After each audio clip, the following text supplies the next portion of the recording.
آج کا جو عنوان اور ٹاپک ہے یاد رکھیے وہ ہے جو ہوتا ہے اچھے کے لیے ہوتا ہے.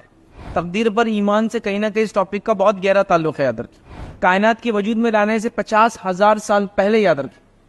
اللہ تعالیٰ نے جو ہے جو کچھ ہونے والا تھا وہ تمام چیزیں یاد رکھیے لکھ دی ہے. یاد رکھیے اور اللہ کے تعلق سے اچھا گمان حسن ظن یہ اللہ کی عبادت ہے کہ یاد رکھیے. تو ایک مومن جو ہے یہ بات طے کر دیتا ہے کہ جو کچھ اس کے ساتھ ہوتا ہے وہ اللہ کی طرف سے اور وہ اس کے خیر کے لیے. یاد رکھیے جس دور سے جیسے حالات سے ہم گزر رہے ہیں لوگ چھوٹی چھوٹی چیز پر جزا اور فضا کر بیٹھتے ہیں, اللہ سے ناراضگی کا اظہار کرتے ہیں, اللہ سے مایوسی کا اظہار کرتے ہیں, اللہ سے ناراضگی کے علاوہ تقدیر کو کوستے اور کاٹتے ہیں. اور اسی کئی مثالیں میں آپ کو دے سکتا ہوں. اللہ نے میرے ساتھ ایسا کیوں نہیں کیا, میری آنکھ ایسی کیوں نہیں بنائی, میری ناک ایسی کیوں نہیں بنائی, ایسا لباس مجھے کیوں مہیا نہیں کیا, ایسا مال و دولت مجھے کیوں نہیں دیا, ایسا جسم مجھے اس کے جیسا کیوں نہیں دیا, ایسی خوبصورتی اس کے جیسا کیوں نہیں دیا, ان کے جیسا مجھے خاندان نے پیدا کیوں نہیں کیا, اس ماحول اس شہر میں اس بستی میں اس ملک میں مجھے پیدا کیوں نہیں کیا, یہاں میں کیوں نہیں ہوں وہاں میں کیوں نہیں ہوں, میری تنخواہ اتنی کیوں ہے اتنی کیوں نہیں ہے, یہ ابھی کیوں مرا یہ ابھی کیوں پیدا ہوا, فلاں چیز ایسی کیوں. ہر روز مرہ کی زندگی میں پریشان ہے,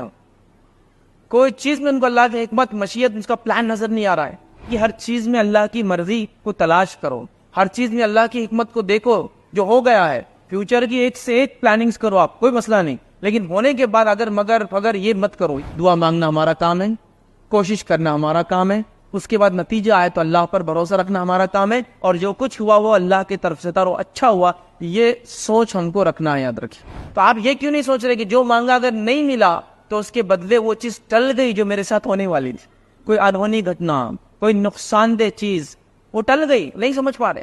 یا کم از کم یہ سمجھو چلو وہ بھی نہیں تو آخرت کا فائدہ ملے گا. تو ہر چیز میں جو ہوتا ہے بندہ مومن اگر یہ دیکھے تو اس کو یا تو دنیاوی فائدہ ہے یا آخرت کا فائدہ ہے ہی اس کے اندر. یاد جامع ترمذی کی روایت میں دیا تھا کہ الفاظ اللہ مومن کو آزماتا ہے, اس کی جان میں, اس کی مال میں, اس کی اولاد میں اتنا آزماتا ہے کہ جب اللہ کے پاس حاضر ہوتا ہے تو اس کے اوپر کوئی گناہ باقی نہیں رہتا ہے, وہ سن لیس جاتا ہے اپنے رب کے پاس, کامیاب ہو کے چلا جاتا ہے.